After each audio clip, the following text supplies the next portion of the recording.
잠 안 오는 밤 조용한 음악과 함께 역사 이야기를 들으며 스르르 잠들고 싶다는 분들의 요청으로 만들어본 1시간 수면 영상입니다. 이번 편은 범죄와 미스터리 등의 주제로 모아보았습니다. 마음에 드신다면 앞으로도 다양한 방식으로 종종 올려보도록 할게요. 평온한 밤 되세요. 죽어가던 여인의 저주가 600년의 시간을 뛰어넘어 한 가문을 몰락으로 내몰았다. 19세기를 뒤흔든 재판도 모두 이 여인의 저주에서 비롯되었다고 하는데, 선량한 여인이 자손에게 내린 무시무시한 저주의 이야기 시작해 보겠습니다. 12세기 중반의 영국, 티크본의 영주이자 기사인 로저 티크본의 선량한 아내 메이벨은 가난한 이들을 무척 챙기고 돌봐왔습니다. 하지만 그녀는 원인을 알 수 없는 병으로 건강이 점차 악화되어 곧 침대에서 일어나기도 어려운 몸이 되었죠. 그런 와중에도 늘 가난하고 굶주리는 이들을 걱정한 메이벨은 자신이 곧 죽을 것 같자 남편을 불러 죽기 전 한 가지 부탁이 있다고 이야기했습니다. 제게 작은 땅을 주시고 그 땅에서 나는 곡물로 빵을 만들어 매년 3월 25일 성모 마리아의 날에 집으로 찾아오는 모든 가난한 이에게 나눠주세요. 땅을 내어주기도 싫고 그렇다고 죽어가는 아내의 요청을 거절하는 냉혈한으로 보이고 싶지도 않았던 남편은 그러리다. 단 조건이 있소. 이 횃불이 꺼지기 전 당신이 직접 빙 돌 수 있는 만큼의 땅에서 난 작물만 가난한 이들에게 주겠소. 라고 했습니다. 남편의 잔인한 조건에도 메이벨은 잠시의 고민도 없이 밖으로 나갔습니다. 소식을 들은 영지민들이 모두 나와 지켜보는 가운데 메이벨은 한 손에 활활 타오르는 횃불을 쥐고 후들후들 떨리는 다리로 최대한 빨리 멀리 걷기 시작했죠. 얼마 지나지 않아 손 하나 까딱하기 힘들 정도로 쇠약한 메이벨은 곧 주저앉고 말았습니다. 하지만 그녀는 포기하지 않고 온 힘을 다해 무릎으로 땅을 기어나갔고 결국 23에이커의 땅을 돌 수 있었습니다. 23에이커면 28,000평, 93,000제곱미터입니다. 이 땅은 오늘날까지도 크롤스, 기어간 땅이라고 불립니다. 남편인 로저 티크본은 그 모습을 지켜보며 세상에 성모 마리아이시여, 왕에게도 이보다 더 대단한 여인은 없으리라 라고 했다는데, 네, 그랬다네요. 이후 메이벨은 남편이 모른 척하지 못하도록 집안 사람을 다 불러 모았습니다. 자, 이제 내가 하는 말을 잘 듣고 증인이 되어라. 내가 얻은 땅에서 나는 빵으로 가난한 이들을 먹이는 동안에는 티크본의 영광이 계속되리라. 그러나 만약 티크본의 후손이 감히 이 땅에서 난 가난한 이의 몫을 빼앗는다면 저주의 그림자가 닥치리니 티크본 저택은 무너질 것이며 가문은 사라지고 후계는 끊기리라. 이에 마지막 경고로 처음에는 7의 아들이 그 다음 때에는 7의 딸만이 태어날 것이다. 이 저주가 두려웠는지 메이벨의 남편도 그녀의 아들도 그 아들의 아들도 모두 메이벨의 땅에서 난 곡물로 빵을 만들어 매년 3월 25일에 가난한 이들에게 나누어 주었습니다. 그렇게 600년의 세월이 흘러갔죠. 그러다 1798년이 되었을 때 갑자기 불황자가 마을로 몰려들었습니다. 가난하기 때문에 빵을 얻으러 온 것이 아니라 마을에서 난동을 피우고 빵을 강에 버리기까지 했죠. 이에 영지민들이 불쾌감을 호소하자 그렇잖아도 매년 가난한 사람들 먹이느라 나가는 지출이 부담스러웠던 제7대 준남작 헨리 티크본은 불황자들의 난동을 이유로 1799년부터 티크본 빵 나눔을 취소해버렸습니다. 그러자 메이벨의 저주가 시작되었습니다. 1803년 행사가 취소된 지 4년이 지난 어느 날 메이벨의 예언처럼 저택의 한 부분이 갑자기 무너져 내렸습니다. 하지만 이때까지만 해도 그냥 낡은 저택이라 그렇겠거니 싶었죠. 다음은 7 아들과 7 딸의 차례죠. 행사를 취소한 제7대 준남작 헨리 티크본은 총 7명의 아들을 두었습니다. 그의 뒤를 이은 제8대 준남작 헨리 조셉 티크본은 총 7명의 딸을 두었고 아들은 하나도 없었습니다. 7 아들 중 둘째인 벤저민은 결혼하지 않은 채로 사망했고 셋째인 에드워드는 형의 후계자가 되었지만 아들이 고작 5살에 사망하면서 다음 후계자는 넷째인 제임스 프란시스가 되었습니다. 다섯째인 존 마이클은 미혼인 채 인도에서 사망했으며 여섯째인 조지는 3살에 사망했고 일곱째인 로저 로버트는 자녀가 생기지 않았습니다. 심지어 티크본 가문이 사라질 거라는 말도 맞은 셈이었습니다. 셋째 아들인 에드워드가 준남작 자리를 받기 전 사촌인 엘리자베스 도티로부터 도티 가문의 땅과 재산을 물려받는 대가로 성을 도티로 바꿨으니까요. 첫째 형은 딸만 7이고 자기를 물려받아야 할 자기 아들은 5살에 세상을 떠나자 저주를 철석같이 믿게 된 에드워드는 허겁지겁 형에게 달려가 저주 때문에 집안이 망하게 생겼다고 설득했고 형인 헨리 티크본은 1836년에 빵 나눔 행사를 다시 시작했습니다. 그럼 이제 티크본 가문의 저주는 끝났을까요? 아니요, 아직 저주는 한 명의 희생자를 남겨두었습니다. 빵 나눔 행사를 재개하기 전 집안에 태어난 마지막 아들이자 메이벨 남편과 이름이 같은 로저 찰스 티크본이 풍랑을 만나 영원히 실종되었거든요. 훗날 12년 만에 로저라고 하는 이가 나타나 사기인지 아닌지를 두고 19세기 영국을 반으로 갈라놓는 거대한 법정 싸움이 벌어지기도 했습니다. 그건 위의 영상을 참고해주세요. 행사가 다시 시작하고 3년 뒤에 태어난 알프레드는 저주에서 벗어나 티크본 준남작 자귀를 받았고 그의 아들 헨리 역시 자손을 두었습니다. 이후 제14대 준남작이었던 안토니 조셉이 아들 없이 1968년에 사망하면서 오늘날에는 사라진 자귀가 되었습니다. 가난한 자를 위한 선한 희생 덕분인지 앞날을 내다본 저주 덕분인지 티크본 저택에서의 빵 나눔 행사는 현재까지 이어지고 있습니다. 심지어 코로나로 타격을 입었던 2020년에도 공개적 행사는 하지 않았으나 개인적으로 전달되었다고 합니다. 이번 이야기도 흥미롭게 들으셨나요? 좋아요와 구독 잊지 마시고 다음 시간에 또 만나요. 끝까지 함께 해주셔서 정말 감사합니다. 침몰한 배와 함께 소식이 끊겼던 부잣집 후계자가 머나먼 나라의 정육점 주인이 되어 나타났다면 그는 과연 진짜 후계자일까요? 아니면 사기꾼일까요? 사기꾼일까 진짜일까? 여전히 미스터리로 남은 이번 이야기는 1870년대의 영국을 반으로 갈라놓았던 로저 티크본 실종 사건입니다. 우선 진짜 도련님을 만나봐야겠죠? 티크본 준남작 가문의 후계자인 이 남자의 이름은 로저 찰스 티크본입니다. 티크본 가문은 영국의 아주 오래된 명문가로 로저의 아버지는 영국인, 어머니는 프랑스인이었습니다. 로저의 아버지는 원래 넷째 아들이라 준남작 자기를 물려받을 수 있을 것 같지 않았지만 첫째 형이 딸만 7을 두고 세상을 떠나고 둘째 형은 결혼하지 않았고 셋째 형의 아들은 일찍 사망하면서 셋째 형의 후계자가 되었습니다. 그러니까 로저는 후계자의 후계자였던 거죠. 어쩌다 이렇게 되었는지에 관한 더 자세한 내용은 상단의 티크본 가문의 저주를 확인해 주세요. 로저의 부모님은 1829년 1월 5일에 로저를 낳은 뒤 2딸과 아들을 하나 더 두었습니다. 딸들은 아기 때 세상을 떠났지만 로저의 남동생 알프레드는 건강히 잘 성장했죠. 그렇게 자녀를 넷이나 낳긴 했지만 어머니 앙리에트는 자기 아버지의 친구였던 나이 많은 남편과 사이도 무척 안 좋았고 영국식 생활 방식도 영국 음식도 끔찍하기 싫었습니다. 그렇게 사이가 나쁜 부모님 때문에 로저가 어릴 적 아버지는 영국에 머물렀고 어머니는 로저를 데리고 프랑스에 가서 살았죠. 로저는 생식기가 제대로 자라지 않는 기형을 선천적으로 타고났는데 편한 옷을 입으면 생식기가 잘 자랄 수 있을 거란 얘기를 들은 어머니는 로저에게 바지를 입히는 브리칭을 일반적인 나이에 하지 않고 12살까지 치마를 입혀 키웠습니다. 물론 선천적인 문제였기 때문에 이런 건 전혀 도움이 되지 않았죠. 프랑스에서 자란 로저는 당연히 프랑스어가 매우 유창했고 영어는 하긴 했지만 프랑스 억양이 굉장히 강했습니다. 16살에는 영국으로 돌아와 학교를 다녔으며 이후 군대에도 들어가 아일랜드에서 복무했습니다. 그렇게 좋은 교육을 받은 그는 고급 영어와 프랑스어, 라틴어를 구사했으며 늘 날렵한 체형에 세련된 옷차림을 한 옅은 갈색 머리와 푸른 눈의 청년이었습니다.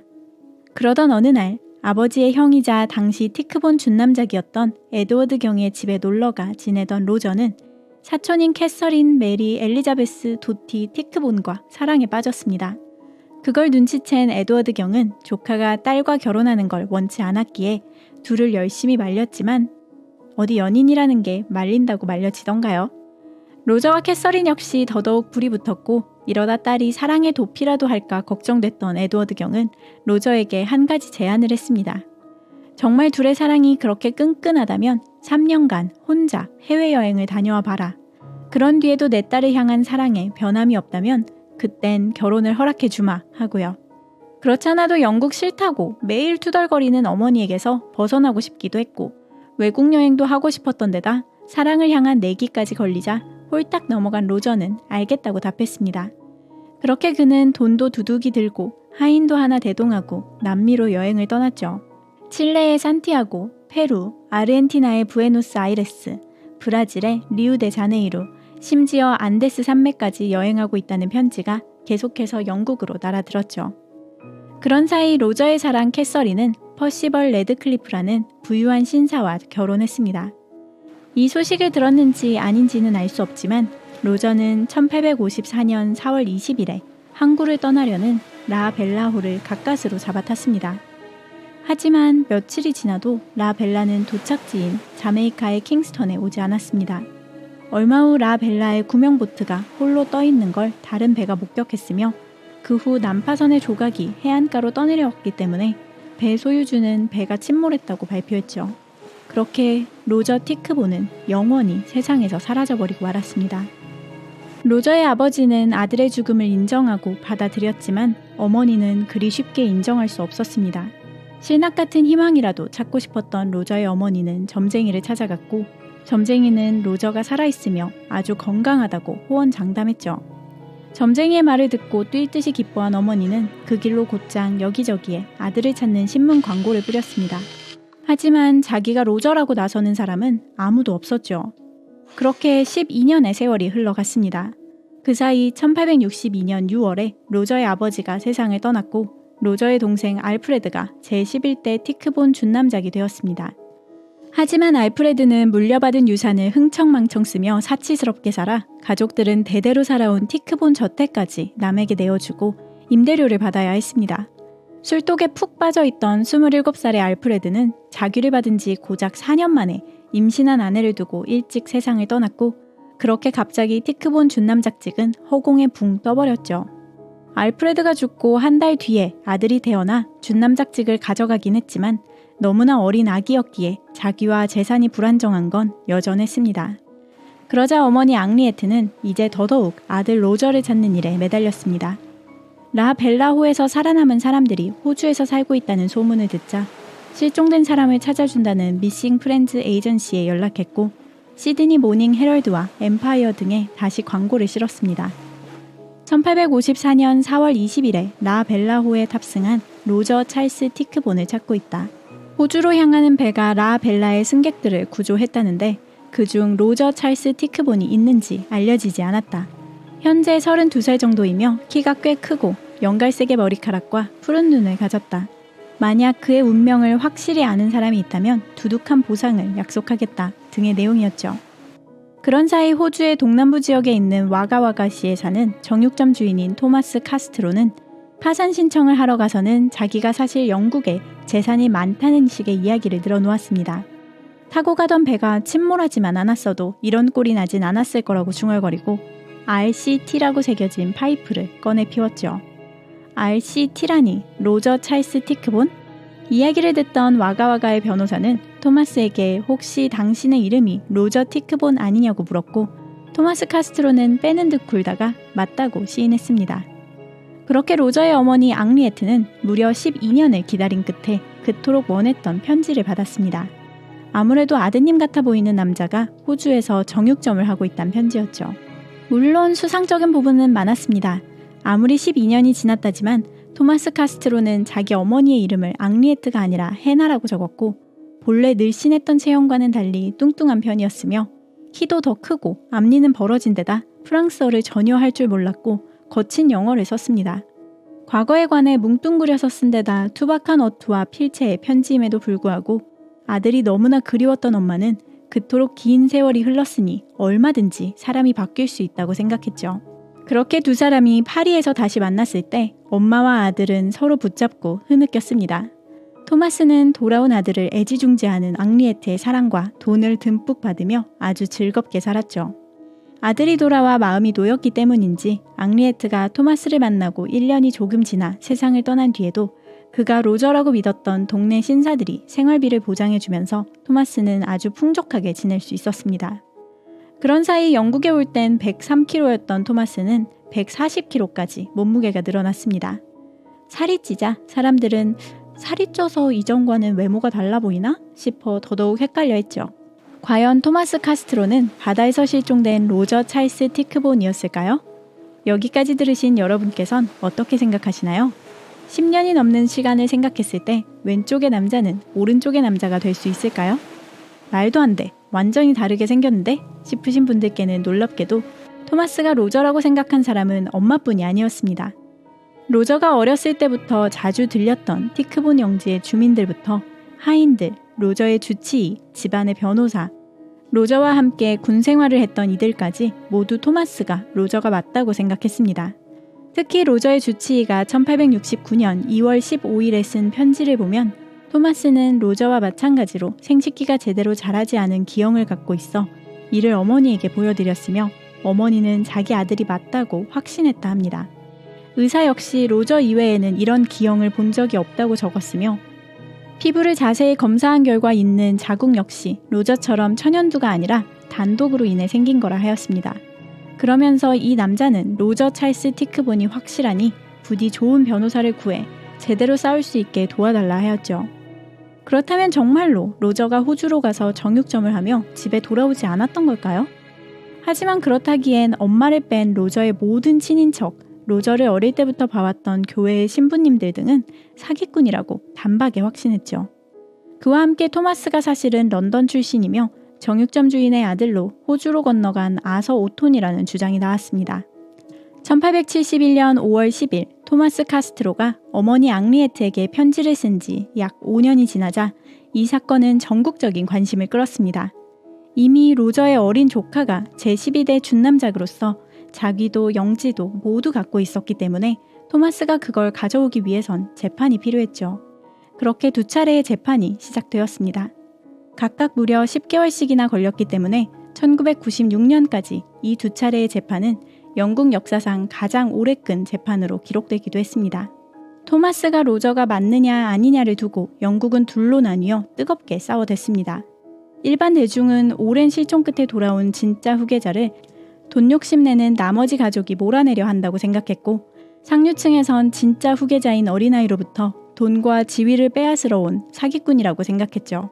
토마스는 로저의 어린 시절에 관한 추억을 이야기하고 옛날에 입었던 옷이나 강아지까지 기억했기 때문에 그를 믿는 사람이 많았지만 프랑스어를 한마디도 못하고 라틴어와 그리스어를 구분하지 못하며 친척들을 알아보지 못한다는 점 때문에 그를 믿지 못하는 사람도 많았습니다. 어쨌든 당시 핫한 이슈였던 토마스의 인기는 하늘 높이 치솟았습니다. 사람들은 그를 저녁 식사에 초대하고 싶어 안달이었고 귀부인들은 그에게 팬레터도 보냈죠. 재판에 나온 첫 번째 증인은 로저의 학창시절 절친인 밸류 경이었습니다. 그는 학생일 때 함께 같은 도구로 문신을 했다고 증언했고 자기가 볼 땐 문신이 없는 토마스는 로저가 아니라고 단언했죠. 두 번째 증인은 로저의 외삼촌으로 어머니의 배다른 남동생이자 영국 의회의 의원인 알프레드 세이모어였습니다. 그 역시 로저가 아니며 자기 누나도 처음에는 로저라고 생각했지만 후에 그 믿음이 슬픔 속에 시들었다 라고 말했다고 증언했습니다.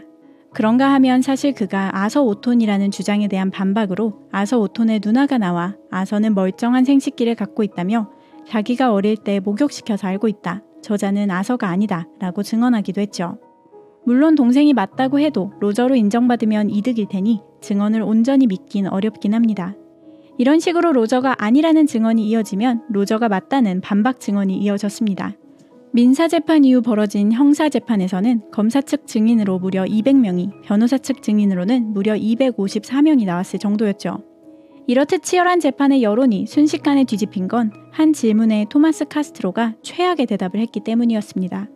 진짜 로저 티크본은 여행 가기 전 친한 친구이자 집안의 관리인에게 밀봉한 봉투를 맡겼는데 그 안에 무엇이 들어있었느냐는 질문이었죠. 토마스는 처음엔 기억나지 않는다고 했지만 관리인이 로저의 사망 소식을 듣고 그걸 태워버렸다는 걸 들은 뒤에는 사촌인 캐서린이 그가 여행을 떠나기 전 유혹해왔고 얼마 후 자신이 임신했으니 당장 결혼해야 한다고 우겼었다며 정말 임신한 거라면 어떻게 해야 할지를 적어둔 거였다고 증언했습니다. 그야말로 숙녀의 명예를 진흙탕에 던져 짓밟는 수준의 치욕적인 답변이었습니다. 만약 정말 설령 그런 내용이었다 한들 진짜 로저였다면 그 내용물에 관해선 명예가 걸려 있으니 결코 밝힐 수 없다고 말했었겠죠. 그렇잖아도 재판 비용을 위해 티크본 채권을 헐값에 팔아넘겼다는 게 알려지면서 안 좋아졌던 여론은 이 사건으로 인해 신사라고 할 수 없는 저급한 자라며 완전히 등을 돌렸습니다. 그렇게 토마스 카스트로의 민사재판은 무너져 내렸고 그는 거짓 증언으로 체포되어 형사재판을 하게 되었습니다. 형사재판에서는 민사재판이 사실상 반복되었으며 배심원단은 그에게 유죄를 선고했습니다. 편지를 보낸 날로부터 8년 3개월이 지난 뒤 그는 로저 티크본도 토마스 카스트로도 아닌 아서 오톤이라고 결론났으며 무려 14년의 징역을 받고 그중 10년 4개월을 살았습니다. 풀려난 뒤 그는 2년 정도 대중의 관심을 받긴 했습니다. 하지만 그 관심마저도 사그라든 뒤에는 가난에 허덕이며 살다가 돈 몇 푼을 받고 아서 오톤이라고 인정하는 인터뷰를 하기도 했습니다. 물론 곧바로 취소하고 다시 자기가 로저 티크본이라고 주장했지만요. 그렇게 힘겹게 살던 그는 1898년 4월 1일 세상을 떠났으며 사망한 뒤 극빈자를 위해 마련된 묘지에 묘비도 없이 묻혔습니다. 흥미롭게도 그의 관에는 로저 찰스 도티 티크본 경이라고 적힌 명패가 붙었습니다. 이는 티크본 가문의 허락하에 이뤄진 일이었다고 하는데 그를 인정했기 때문이 아니라 자기 이름이 아닌 이름을 달고 묻히는 걸 법적으로 막을 길이 없었기 때문이었습니다. 이를 두고 데일리 메일에서는 이렇게 적었습니다. 살아있는 티크본이 오톤인지 결정하는 데는 고등법원의 판사들이 2년간 고심하였으나 죽은 오톤이 티크본인지는 출생사망 담당 부서에서 2분 만에 결정하였다. 결국 로저 티크본의 이름을 걸고 세상을 떠나게 된 아서 오톤의 진짜 정체는 오늘날까지 논란이 되고 있습니다. 한 번의 도박에 자신뿐만 아니라 아내와 자식의 운명까지 건 사기꾼이었을까요? 아니면 엄마 말고는 모두가 무시해버린 진짜 로저 티크본이었을까요? 이번 이야기도 흥미롭게 보셨나요? 좋아요와 구독 잊지 마시고 다음 시간에 또 만나요. 끝까지 함께 해주셔서 정말 감사합니다. 1817년 11월 17일 영국 런던의 웨스트민스터 홀. 남자는 딱딱하게 굳은 얼굴로 재판관 앞에 섰습니다. 저는 무죄입니다. 남자의 말에 구경하던 사람들은 손가락질을 하며 살인자라고 외쳤죠. 하지만 아무도 남자의 다음 말을 예상하지는 못했습니다. 남자는 자신을 노려보는 피해자의 오빠를 힐끗 보고는 말을 이었습니다. 제 무죄를 결투로 증명하겠습니다. 남자는 변호사가 건네준 노란 가죽 장갑을 받아 한 짝을 끼고 다른 한 짝은 피해자의 오빠에게 집어 던졌습니다.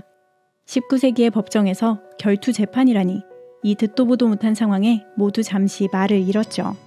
이게 무슨 일인지 알기 위해 우리는 영국 워릭셔의 어딩턴 마을에 살았던 메리 애쉬포드가 시신으로 발견되기 하루 전 1817년 5월 26일로 거슬러 올라갑니다.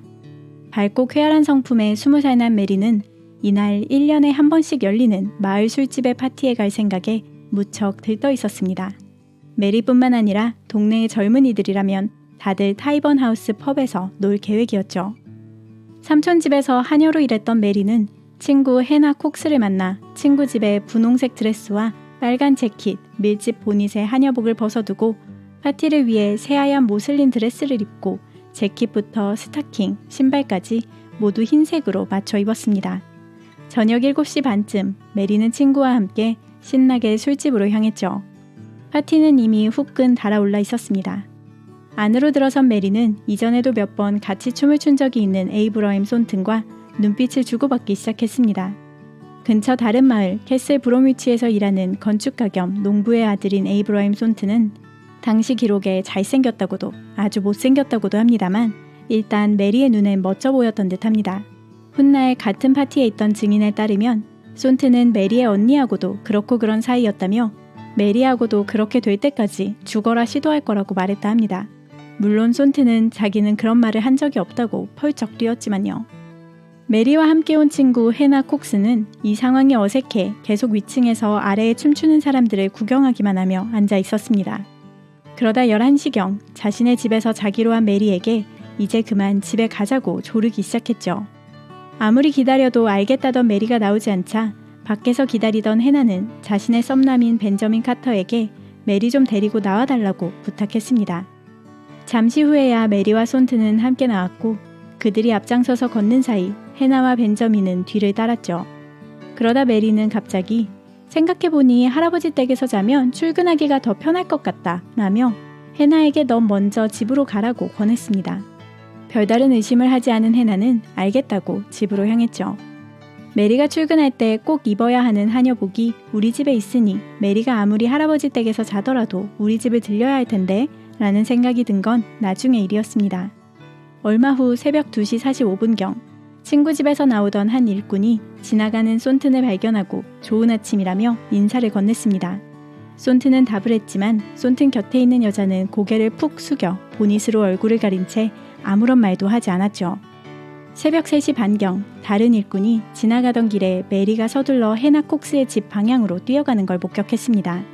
새벽 4시경 말의 상태를 확인하기 위해 일어난 다른 일꾼 존 캐스터튼 역시 메리가 지나가는 걸 보았죠. 새벽 4시 15분경 해나의 집에서 옷을 갈아입은 메리가 지나가는 걸 본 존 캐스터튼은 이런 이른 아침에 아는 사람을 보자 반가워 채찍을 내리쳐 소리를 냈고 메리는 뒤를 돌아보았지만 다시 서둘러 길을 갔습니다. 존 캐스터튼은 메리가 하녀복인 분홍 드레스와 빨간 재킷, 밀집 보닛을 쓰고 손에는 꾸러미를 들고 있었다고 했죠. 아침 6시경 일꾼인 조지 잭슨은 들판에 난 지름길을 따라 바쁜 걸음을 옮겼습니다. 늘 보는 2개의 무척 깊고 넓은 연못을 지나치던 그의 눈에 하얀 보따리가 들어왔습니다. 곁에 가지런히 놓여 있는 건 노란 리본이 달린 보닛과 하얀 가죽 신발이었죠. 들판의 연못 옆에 덩그러니 놓여 바람에 팔락이는 노란 리본에 조지 잭슨은 이상하다고 여겨 가까이 다가갔습니다. 하얀 신발을 들여다보자 신발에는 피가 가득 묻어 있었습니다. 혹시 누가 다친 걸까 싶어 깜짝 놀란 그는 주위를 둘러보며 누구 있소? 하고 불렀지만 들판에는 아무도 없었죠. 허둥지둥 다른 사람들을 데려온 그는 근처에 핏자국과 고여있는 피를 발견했습니다. 연못 속 수초 사이로 시신이 설핏 보인다고 생각한 사람들은 커다란 갈퀴를 가져왔습니다.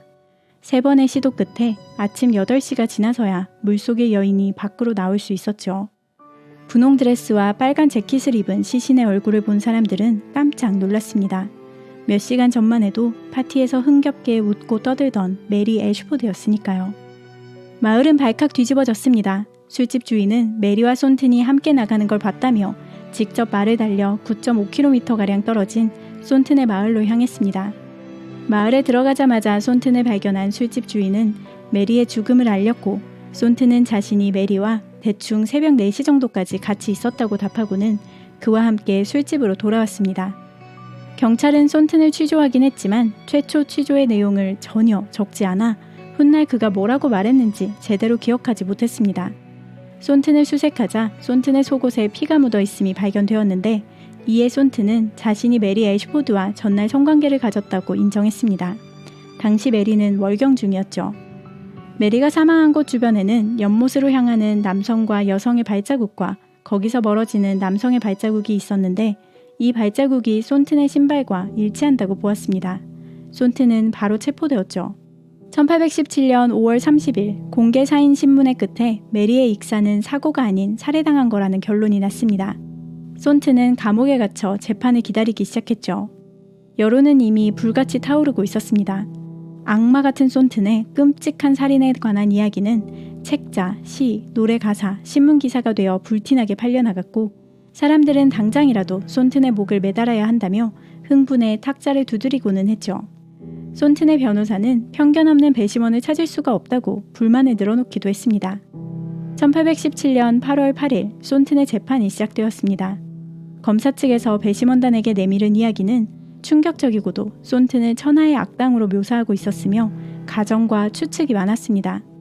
메리 애슈포드에게 치근덕거리던 손튼이 밤새 메리를 유혹했지만 메리가 넘어가지 않자 불만을 품었을 것이라며 옷을 가지러 친구 집에 갔던 메리가 연못 근처를 지나갈 것을 예상하고 기다린 것이 틀림없다. 그는 메리를 쫓아갔고 달아나던 메리를 붙잡은 손튼이 메리를 강간했을 것이다. 하루 종일 아무것도 먹지 못했던 메리가 손튼의 이런 추악한 공격에 견디지 못하고 기절했을 것이 틀림없다. 기절한 여인을 보고 놀란 손튼이 자신의 죄가 드러날까 두려운 나머지 기절한 메리를 물에 던져 넣어 익사시킨 것이다 라는 주장이었죠. 하지만 손튼의 변호사도 가만히 있진 않았습니다. 우선 그는 손튼이 일치한다는 발자국과 관련해서는 발자국을 확인하기 전 비가 많이 내렸기에 증거로 쓸 수 없다는 점을 지적했고, 체포도 되기 전에 손튼이 이미 자신이 메리와 함께 있었다, 성관계를 맺었다 라고 순순히 말한 점을 강조했습니다. 검시관은 메리의 몸에는 폭행으로 인한 상처가 전혀 없으며 생식기에 난 작은 상처는 합의한 성관계에서도 날 수 있다고 증언했습니다. 손튼의 무죄를 밝히는 데 있어 가장 중요한 건 그의 알리바이였습니다. 우유 배달부는 새벽 4시 반경 살해 현장에서 약 4km 떨어진 곳에서 캐슬 브롬위치로 느긋하게 걸어가고 있는 손튼을 보았다고 했고, 캐슬 브롬위치의 사냥터 관리인은 4시 52분경 지나가는 손튼을 만나 손튼과 15분가량 수다를 떨었습니다. 전혀 취하지도 감정이 격해 있지도 않아 보였던 손튼은 아까 아가씨와 있었다는 얘기를 늘어놓고는 밤을 새우고 한참을 걸어왔더니 피곤하다며 아버지 집의 방향으로 걸어갔다고 했죠. 그러니 증언을 통한 알리바이를 조합해보면 4시 15분에 목격된 메리 애시포드를 손튼이 죽이고 4시 반에 우유 배달부에게 목격되기 위해서는 그는 메리를 쫓아가서 잡고 싸우고 강간하고 죽이고 들판을 지나 4km가 넘는 거리를 걸어오는 걸 10분 안팎으로 해야만 가능했습니다. 이에 재판관은 배심원들에게 손튼은 무조건 유죄다, 감히 미혼의 아가씨와 혼을 관계를 맺다니 같은 생각을 멈추고 손튼이 메리를 정말로 죽였을지 20분도 안 되는 시간 안에 사람을 죽이고 느긋하게 돌아오는 일이 논리적으로 가능한지를 생각하라 강조했습니다. 그와 함께 죄 없는 자가 사형당하는 것보단 죄의 무게를 짊어진 살인자가 처벌을 피하는 편이 차라리 낫다라고 했죠. 그러자 배심원단은 6분 만에 무죄라고 결론 내렸습니다. 영국은 뒤집어졌습니다. 손튼이 무죄라니 말도 안 된다, 살인자를 풀어줬다며 여론은 들썩였죠. 후원자들은 돈을 모으고 변호사들은 몰려들며 메리의 오빠인 윌리엄 애시포드에게 항소하라고 야단이었습니다. 결국 11월 17일 사건은 영국 고등법원까지 올라왔습니다. 웨스트민스터 홀에서 벌어지는 재판을 구경하러 사람들이 얼마나 몰려들었는지 안으로 들어가기도 힘들 지경이었죠. 모두의 이목이 집중되자 손튼은 메리의 오빠에게 노란 가죽 장갑을 집어던지며 결투 재판을 신청했습니다. 메리의 오빠는 바닥에 떨어진 장갑을 줍지 않았죠. 1638년 이후로는 아무도 꺼내지 않은 중세 기사의 전설에서나 나올 법한 결투 재판이라니 애초에 이게 합법이긴 할까요? 그런데 알고 보니 이런 결투 재판은 아무도 하지 않아 잊혔을 뿐 여전히 법에는 고스란히 남아 있었습니다. 결투 재판의 규칙대로라면 손튼이 이기거나 해가 뜰 때부터 해가 질 때까지 지지 않는다면 그는 풀려나는 거였지만 만약 진다면 바로 교수형이었습니다. 손튼의 변호사 측에선 이런 어처구니 없는 재판을 요구하는 이유로 전국이 손튼을 향한 편견에 휩싸여 있기 때문에 제대로 된 재판이 어렵기 때문이라 덧붙였습니다. 피해자 측은 여성이거나 노인, 장애인, 미성년자, 성직자가 아니라면 자신들을 대신해 싸워줄 사람을 고를 수 없었으며 대신 싸워줄 사람을 고용할 수도 없었습니다. 그러니 메리 애시포드의 유족 측에서는 결투 재판을 막기 위해 오빠인 윌리엄 애시포드의 몸이 약해서 안 된다, 여동생을 살해한 남자가 오빠까지 살해하는 꼴이다, 죄가 명확하면 결투 재판이 성립되지 않는다 등을 주장했지만 비록 마르고 키가 작을지언정 22살의 청년이 몸이 약하다고 볼 수는 없었고 결투 재판에서 죽인 건 살인이라고 보지 않았으며 손튼의 죄도 명확하지는 않았습니다.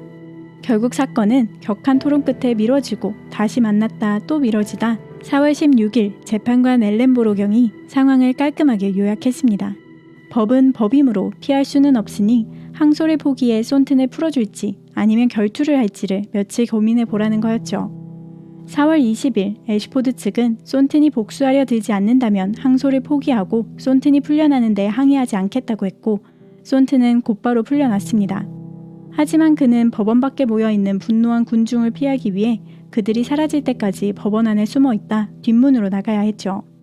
무죄 판결을 받았음에도 알리바이가 있었음에도 불구하고 마을 사람들에게도 살인자 취급을 받았던 손튼은 결국 얼마 지나지 않아 미국으로 떠나버렸습니다. 항구에서 그를 알아본 사람들이 배에 태워주지 않겠다고 하는 바람에 곤욕을 겪었다는 내용이 신문에 실리기도 했죠. 있는 줄도 모르고 묻혀있던 법인 결투재판은 이 사건으로 인해 큰 관심을 받아 1819년 6월에 폐지되었습니다. 오직 남은 건 메리 애시포드의 묘비뿐이었죠. 여성의 덕목을 향한 경고와 여성의 정숙함에 겸허한 기념비로서 세워진 이 묘비는 20살의 나이에 제대로 된 보호자도 없이 부주의하게 즐거움만을 쫓다가 1817년 5월 27일 잔인하게 강간당하고 살해된 메리 애쉬포드의 무덤을 기린다. 1817년 5월 27일의 새벽, 메리 애쉬포드에게는 무슨 일이 일어났던 걸까요? 정체 모를 다른 누군가가 죽였다는 설부터 피가 묻은 다리를 씻으려 했다가 빠졌다는 설, 미혼의 여성이 이런 정숙치 못한 짓을 해 큰 죄책감을 느낀 나머지 자살한 거라는 당시에 나온 설까지 다양한 추측이 있지만 정확한 건 알 수 없습니다. 참고로 메리 애쉬포드 사건은 사건이 벌어진 후 약 160여 년 뒤 일어난 사건과의 공통점 때문에 한 번 더 관심을 받았습니다.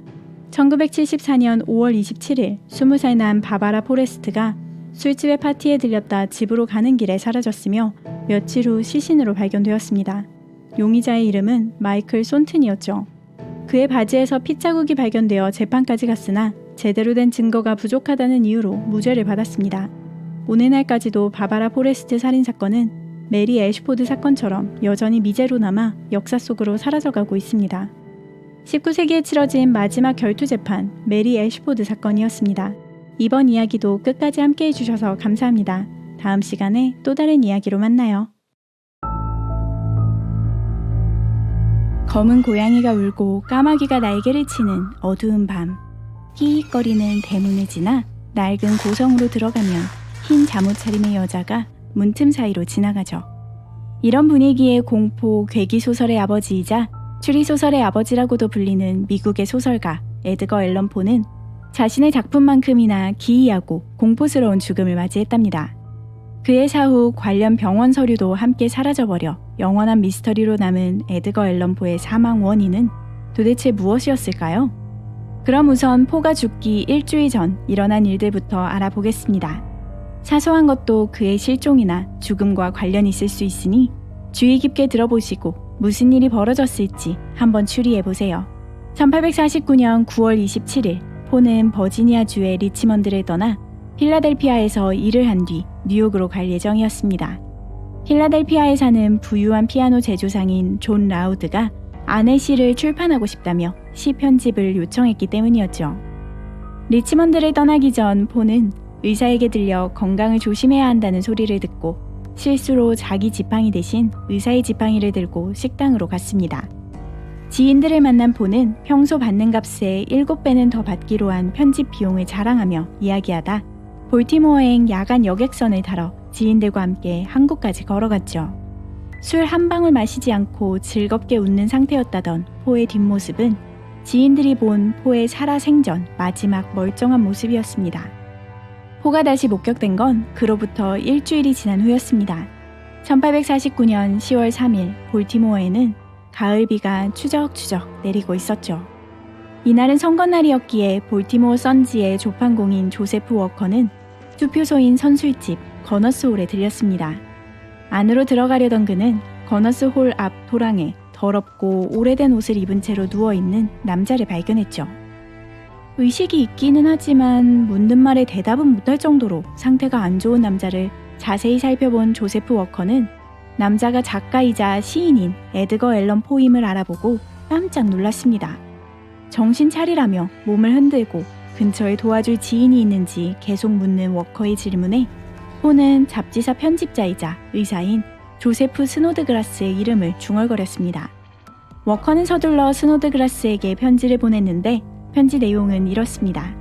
스노드그라스 선생님, 4번 구역 투표소인 라이언 선술집 거너스 홀에 상태가 좋지 않아 보이는 한 신사분이 있는데 이름은 에드거 앨런 포이며 무척 괴로워하고 있습니다. 그가 선생님과 아는 사이라고 하며 도움이 당장 필요합니다. 서둘러 주십시오. 소식을 듣고 서둘러 온 스노드그라스는 포의 상태를 보고는 역겨운 모습이었다고 평했습니다. 이후 포의 담당의 역시 그가 입고 있는 옷을 묘사해 두었는데 이 옷이 일주일간의 실종과 포의 상태에 이은 세 번째 미스터리입니다. 평소 어둡고 간소한 정장 차림이었던 그의 스타일과는 달리 찢어지고 잘 맞지도 않는 옷에 밀짚 모자를 쓰고 있었습니다. 누군가 옷을 훔쳐간 걸까요? 그런데 희한하게도 그런 엉망진창인 차림새임에도 불구하고 포는 리치먼드에서 실수로 가져왔던 의사의 지팡이는 여전히 쥐고 있었고 주머니에는 가방 열쇠도 들어 있었습니다. 하지만 그가 볼티모어로 올 때 가져왔다던 돈은 모두 사라졌는지 아무도 돈에 대한 기록은 남기지 않았죠. 스노드그라스는 포가 술에 잔뜩 취한 모양이라고 생각하고는 그를 워싱턴 대학병원에 입원시켰습니다.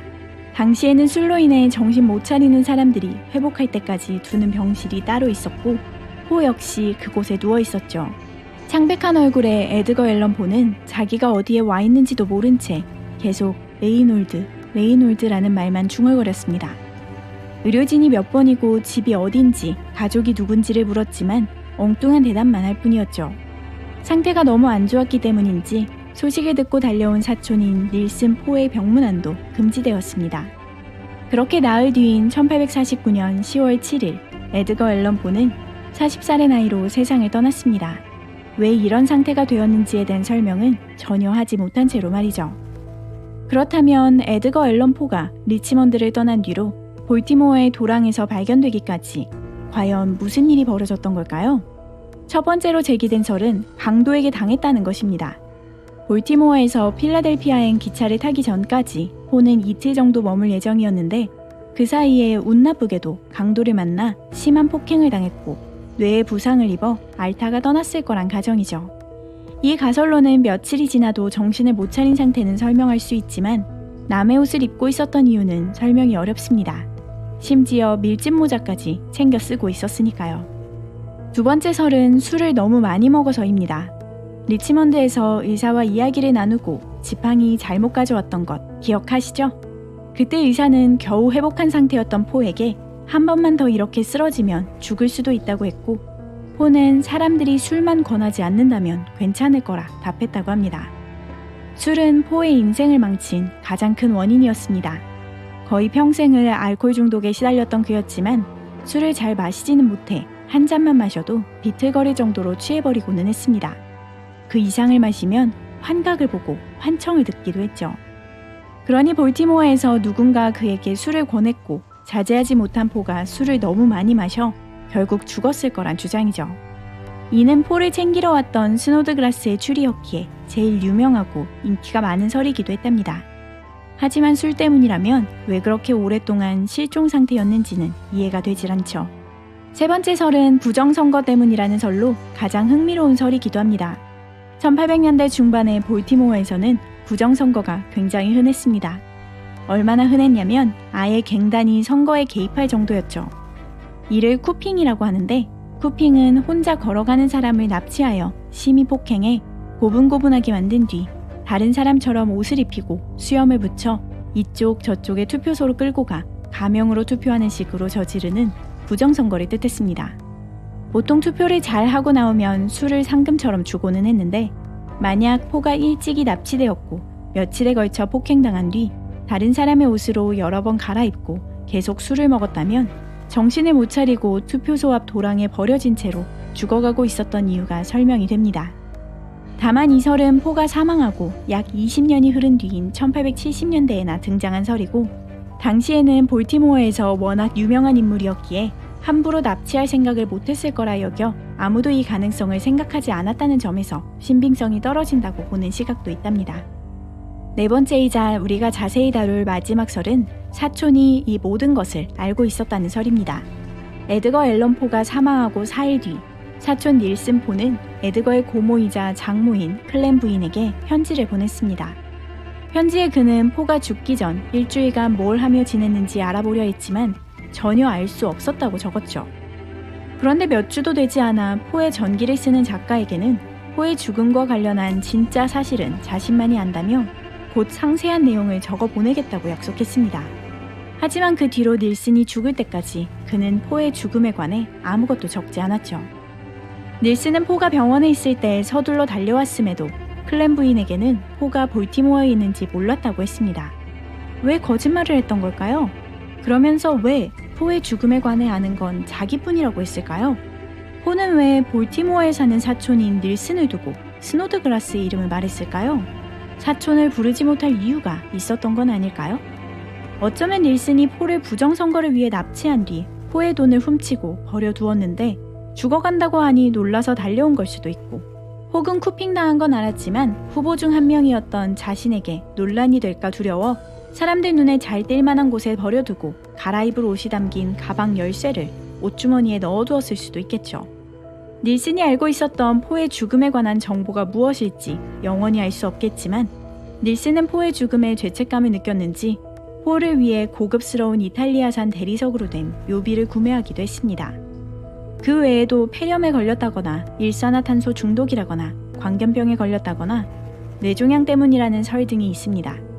하지만 오늘날까지도 에드거 앨런 포의 사망 원인은 밝혀지지 않은 채로 그의 기이한 소설만큼이나 비밀에 파묻혀 있죠.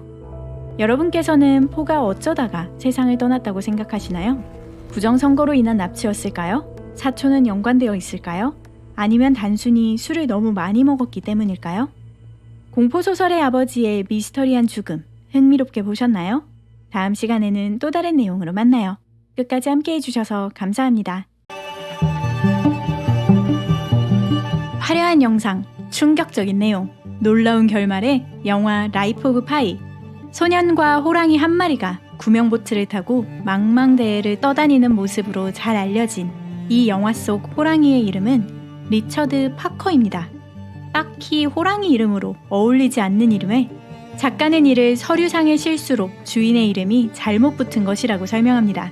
하지만 작가가 호랑이의 이름을 리처드 파커라고 지은 진짜 이유는 리처드 파커라는 이름이 바다에만 나가면 운이 나빠도 그렇게 나쁠 수가 없기 때문입니다. 그래서 리처드 파커라는 이름 뒤에 숨은 역사를 안다면 호랑이 이름을 듣는 순간 아 이거 바다 나가서 고생 좀 하겠구나 라고 짐작할 수 있답니다. 그럼 리처드 파커가 얼마나 운이 나빴길래 바다에서 운 나쁜 사람의 상징적인 이름이 되었는지 한번 알아볼게요. 1번 최초로 알려진 리처드 파커의 불운. 첫 번째로 알아볼 리처드 파커는 해군에 있다가 쫓겨나기도 하고 빚을 거하게 지기도 하는 삶을 살았습니다. 겨우 다시 해군으로 돌아간 그는 인생을 바꿀 샌드위치호를 타게 되죠. 샌드위치호는 선원들을 아주 부당하게 대했고 얼마 지나지 않아 반란이 일어났습니다. 막상 리처드 파커는 반란에 참여하지도 않았다고 하는데 그동안 선원들에게 잘 대해주었다는 이유로 대장으로 추대되었죠. 배에서 반란 일으켜봤자 육지에 돌아오면 끝이다 보니 체포된 리처드 파커는 반란에 참여하지 않았다고 주장했고 그의 아내는 남편이 정신병을 앓고 있다고도 우겨봤지만 그는 결국 모든 책임을 지고 교수형에 처해지고 말았답니다.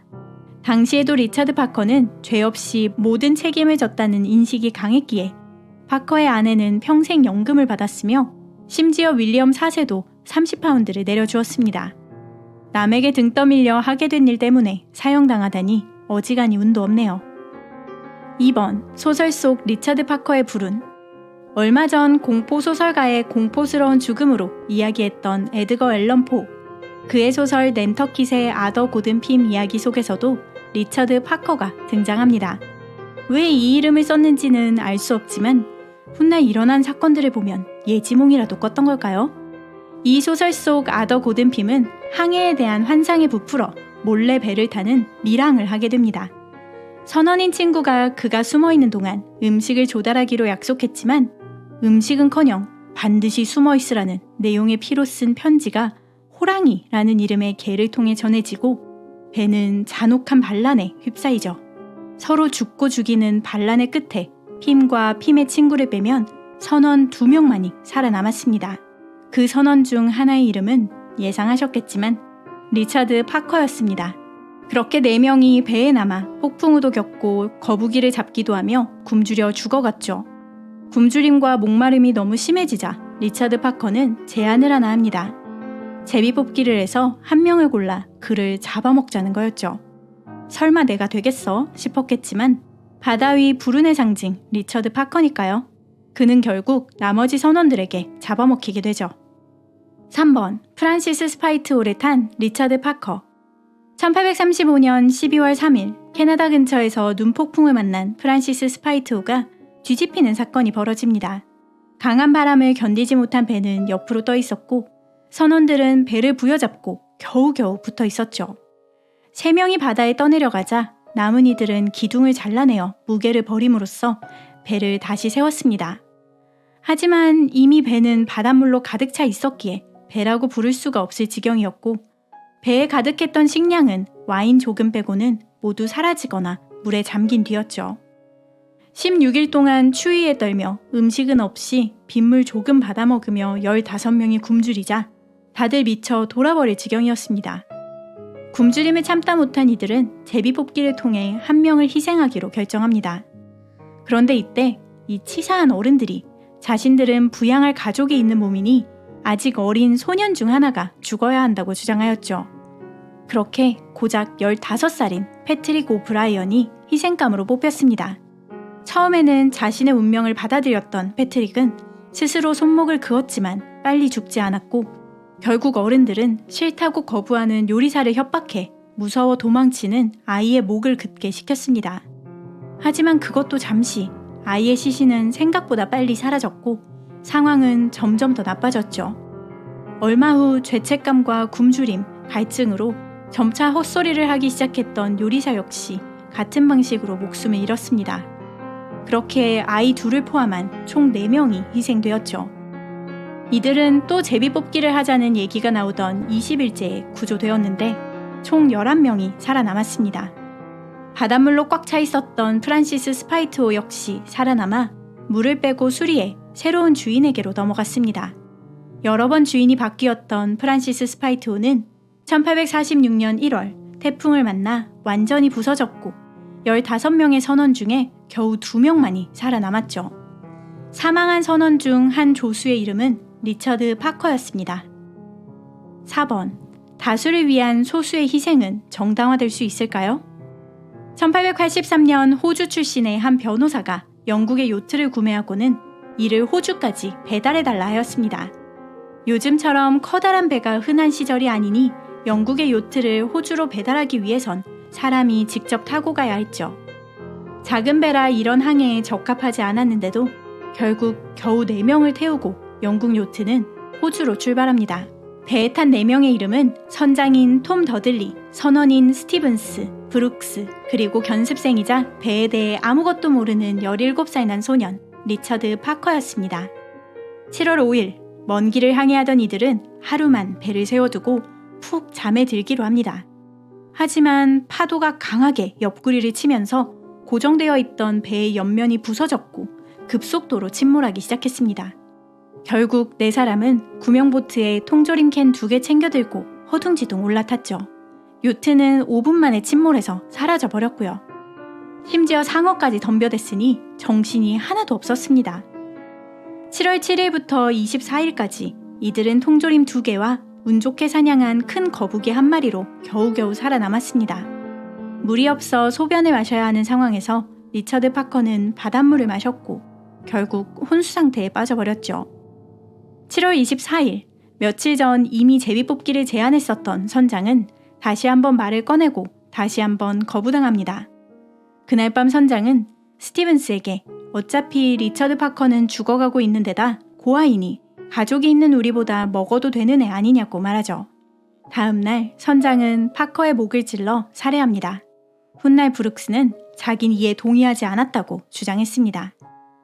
7월 29일에 이들은 구조됩니다. 구조된 선원들은 이후 필요에 의한 시기는 묵인하는 바다의 법칙에 따라 당연히 처벌받지 않을 것이라 생각하여 살인에 대해 전부 털어놓고 무기도 넘기죠. 그러나 사건은 법정으로 넘어갔습니다. 이 일이 바다의 법칙으로 인정받지 못한 데에는 이들이 공평하게 제비뽑기를 하지 않고 바로 가장 약한 이를 잡아먹었기 때문이라고 보기도 합니다. 이 사건은 큰 관심을 받았고 다수를 위해 소수가 희생한 것이라는 주장과 살인은 살인이라는 주장으로 나뉘어 법정에서도 언론에서도 첨예하게 부딪혔죠. 결국 더들리와 스티븐스는 사형 선고를 받았지만 징역 6개월만 살고 나왔습니다. 세월이 흘러 1974년 한 독자가 썬데이 타임스지에 이 사건이 에드거 앨런 포의 작품과 정말 비슷하다고 제보하면서 리처드 파커란 이름이 바다에서 얼마나 불운한지 알려지게 되었습니다.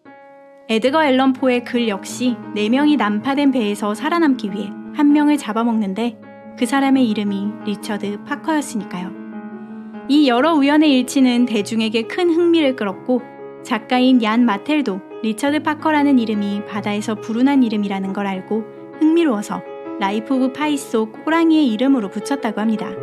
그러니 이 영상을 보시는 분 중에 이름이 리처드 파커인 분이 계시다면 기왕이면 바다는 멀리 하시길 추천드려요.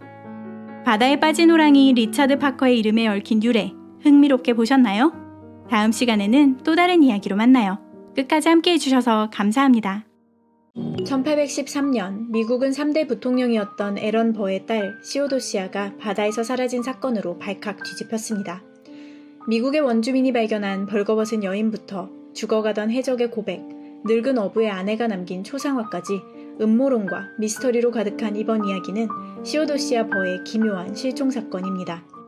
1783년 6월 21일 시오도시아 버는 뉴욕주의 수도인 알바니에서 태어났습니다. 갓 태어난 딸을 보자마자 사랑에 푹 빠진 에런 버는 딸을 불면 날아갈까, 쥐면 꺼질까 애지중지 키웠습니다. 딸에겐 제대로 된 교육을 시키지 않던 시절이었지만 장자크 루소의 에밀과 메리 울스톤크래프트의 여성의 권리 옹호에 크게 감명받은 에런 버는 딸에게 자신이 받은 그 이상의 교육을 시켰습니다.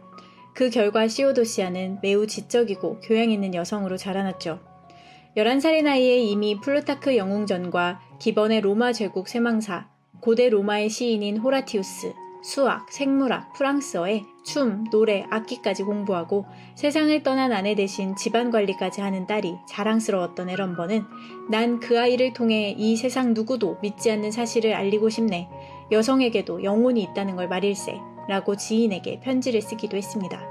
1800년 17살이 된 시오도시아는 사우스 캐롤라이나 주에서 온 부유한 농장주인 조세프 알스톤을 만났습니다. 그 다음 해에 결혼한 두 사람은 나이아가라 폭포로 신혼여행을 떠났죠. 참고로 나이아가라 폭포로 신혼여행을 간 역사상 최초의 부부였습니다. 딸이 집을 떠난 뒤에도 부녀 사이가 계속 좋았음은 두 사람 사이에 주고받은 편지에서도 느낄 수 있는데요.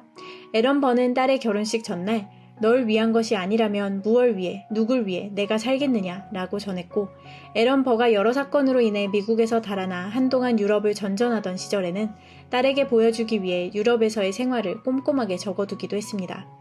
시오도시아는 머나먼 유럽에 있는 아버지에게 전 아버지의 딸이 되지 못할 거라면 차라리 죽겠어요 라고 전하기도 했죠. 1812년 5월에 에런 버는 뉴욕으로 다시 돌아왔지만 딸은 6월에 하나뿐인 아들을 잃고 우울증과 10년 된 출산 후유증으로 인한 통증으로 괴로워하고 있었기 때문에 곧바로 아버지를 만나러 가지 못했습니다. 1812년 12월 31일 이제는 주지사가 된 시오도시아의 남편 조세프 알스톤은 아내 홀로 보내기엔 걱정된다며 에런 버의 친구인 의사 티머시 그린과 함께 아내를 당시 빠르기로 소문난 배인 페이트리엇 호에 태웠습니다.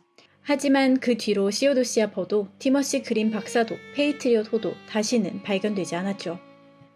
시오도시아는 어디로 사라져버렸을까요? 전 부통령의 딸이자 현 주지사의 아내가 갑자기 사라져버렸다는 소식은 미국 전역으로 퍼져나갔습니다. 그렇게 수많은 음모론과 가설이 쏟아졌죠.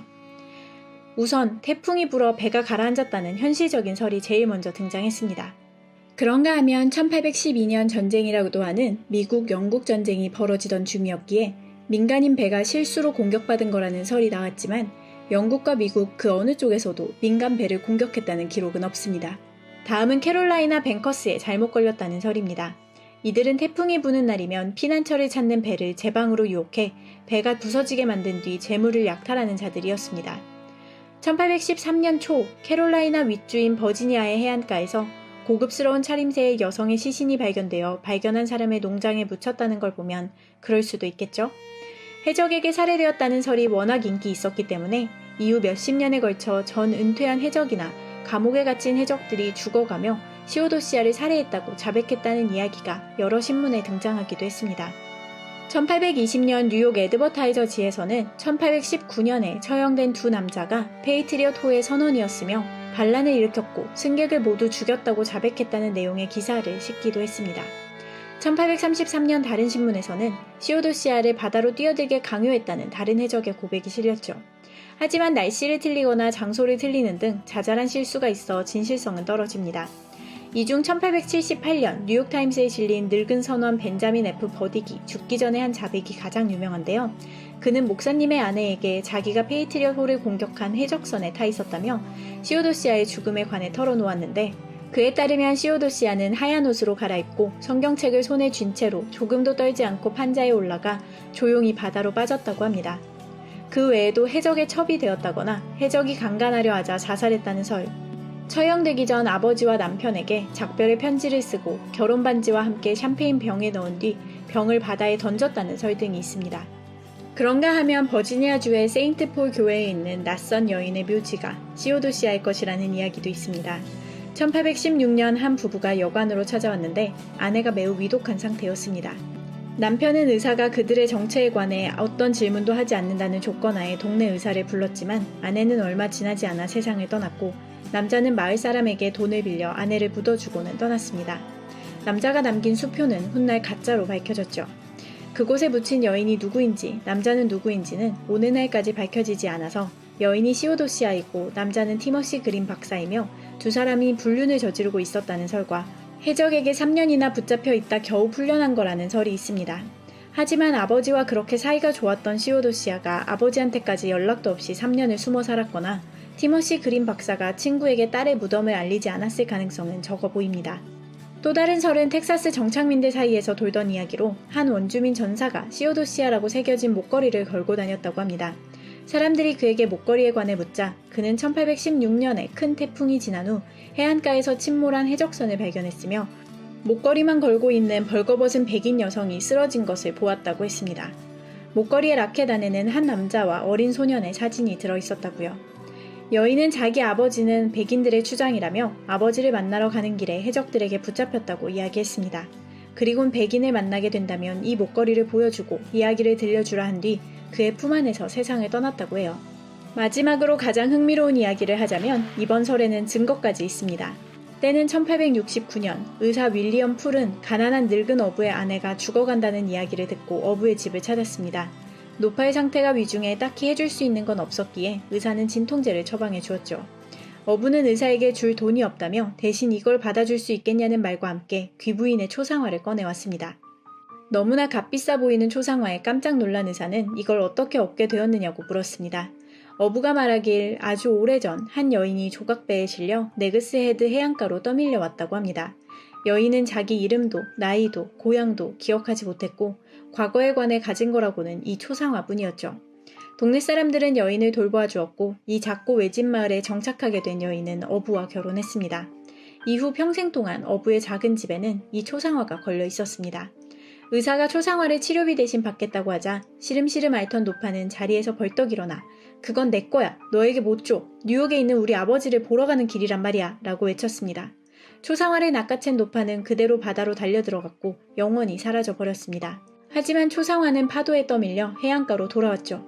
너무나 그럴듯하죠? 하지만 이것도 설일 뿐 또 다른 버전으로는 1812년 전쟁 이후 해안가로 떠밀려온 초상화를 찾은 거라고 어부는 설명했다고 합니다. 윌리엄 풀은 이 초상화를 시오도시아 버의 가족들에게 보여주었지만 때는 이미 1869년인지라 1813년에 실종된 시오도시아의 얼굴을 기억하는 사람은 시누이 한 명뿐이었고 그녀는 시오도시아의 초상화가 아닌 것 같다고 답했습니다. 어떠신가요? 닮은 것 같은가요? 그렇게 그저 조금 늦어지는 거겠거니 하고 이제나 저제나 딸이 돌아오길 기다렸던 에런 버는 1813년 2월 말 2달이 지난 뒤에야 딸이 영원히 떠났다는 걸 받아들이고 괴로워했습니다.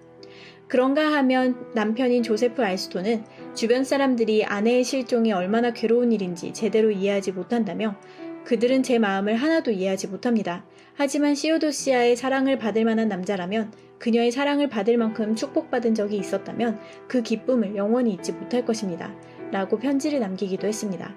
그는 아내가 실종된 지 3년 만에 세상을 떠났습니다.